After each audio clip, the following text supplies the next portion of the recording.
Hi everyone, welcome back to Tasty Tuesday, and today we are making a pork stew.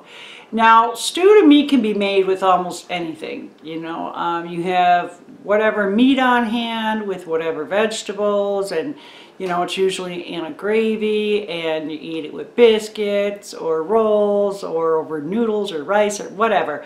But this stew just is a little different to me because normally I don't use pork, but the main ingredients in the stew are so simple. And the whole thing to put together is really simple. And so your three main ingredients are pork, spinach, and onions. Doesn't sound like much of anything, but it really is. So keep watching and hopefully you'll make it and you'll love it too. Let's get started. Okay, to start with, we are going to take 1.5 pounds of pork loin and cut it into 1/2 inch to 1 inch cubes. Take off as much fatty stuff as you can, just trim it up pretty good.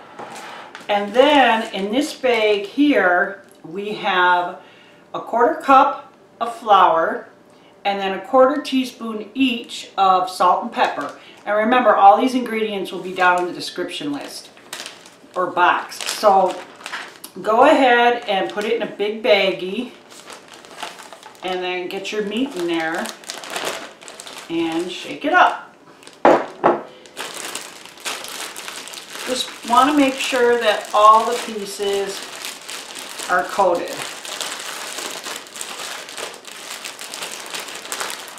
Now, if you've ever made stew before, you're quite familiar with this step. Okay, now that we're done doing that, we're going to transfer it to this pot here. Now, this stew makes a fabulous slow cooker stew. So, if you have the time, if you want to do it before work, I would highly recommend that. It'll go in a slow cooker 4 to 5 hours on high or 8 to 10 on low. So, perfect to put in there before work and then come have your dinner later. But you can also cook it in the oven, which is what I'm going to do. So you're going to bake it in a 350 oven for about 1.5 hours. Now this pot is a little too big for this, but my only casserole dish that's around 3 quarts is in the fridge with something else in it. So I'm going to be using this. But go ahead and use, it needs to be covered, so use a casserole dish with a cover on it instead of a big pot like this.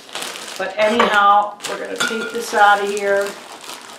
And I'm using a spoon just because I don't want to get that extra flour on the bottom, because I don't want any kind of lumps or whatever. You don't have to do this. You can just pour it if you want.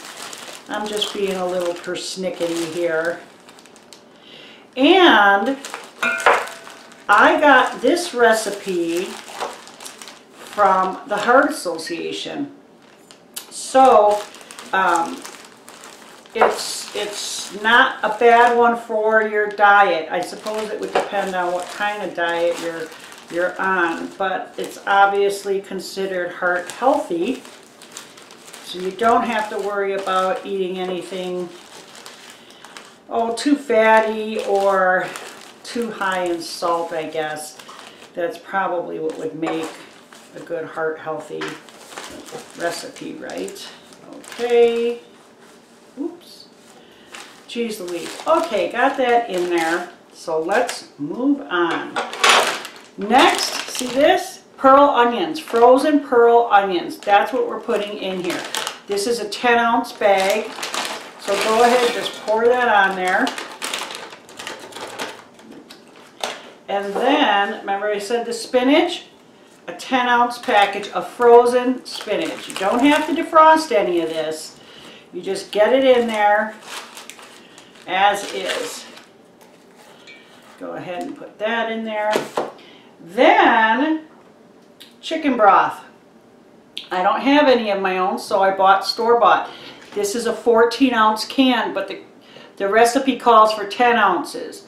So we're just going to pour, I'm eyeballing it here, so we're going to pour about the majority of it. and leave the rest in there. Our next liquid is beer. And this is a big can. This is a 16-ounce can. I don't drink beer, so this is the size I could get in buying just a single can. So I used to drink beer, I just don't drink it anymore. But the recipe calls for a 12-ounce can. So again, we're not going to use the whole can here. We're going to use most of it, but not all of it. Okay. By the way, the only parts of this recipe I changed from the Heart Association's recipe is I'm not using a low sodium broth, but by all means go ahead and do that if you'd like. And they recommended light beer.